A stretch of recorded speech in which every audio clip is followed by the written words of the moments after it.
민주당 이낙연 대표가 국회를 세종시로 완전히 옮기는 계획을 언급하면서 행정수도 이전 문제가 다시 뜨거운 감자로 떠올랐습니다. 민주당 김태년 원내대표가 취임 일성으로 행정수도 이전 카드를 꺼낸 지 석 달 만이죠. 저는 행정수도를 제대로 완성할 것을 제안합니다.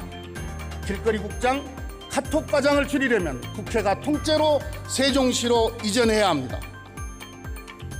그런데 이 세종시로의 행정수도 이전 논의는 기억하시겠지만 지난 2002년으로 거슬러 올라가야 합니다.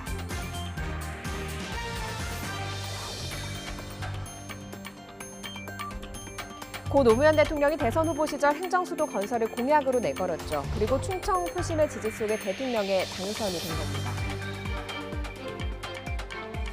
여야 간에 행정수도 얘기만 나오면 지지하지 않으면 안 되도록 여러분들이 잘 좀 만들어 가 주시고요. 저희 의지는 확고합니다.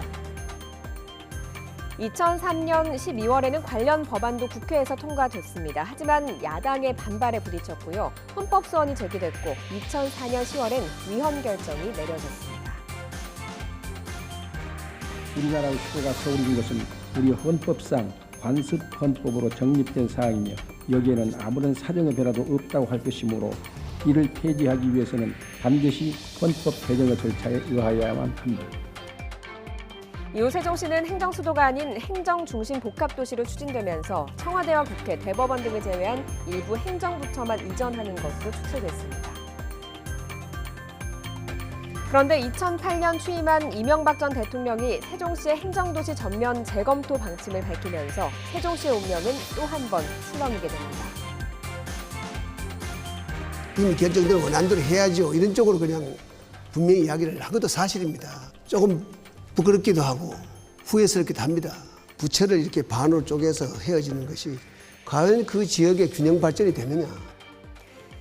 하지만 국민과의 약속을 내세운 박근혜 전 대통령이 이명박 전 대통령과 정면으로 충돌하면서 원안 추진을 고수했습니다. 의회 민주주의 시스템에 대해서 그리고 국민과의 약속이라는 것이 얼마나 엄중한 일인가 하는 것에 대해서 잘 모르시는 것이다. 결국 세종시 수정안은 국회에서 부결되면서 세종시 건설은 원안대로 추진됐습니다. 이처럼 숱한 논란과 정치적인 굴곡 속에 지금의 모습으로 남게 된 세종시. 여기에 지난 총선에서 대승을 거둔 집권여당 민주당이 또 한 번 세종시 국회 이전을 추진하면서 내년 4월 서울시장 재보궐선거는 물론 내후년 대통령 선거까지 어떤 파장과 영향을 미칠지 정치권의 촉각이 곤두세워지고 있습니다.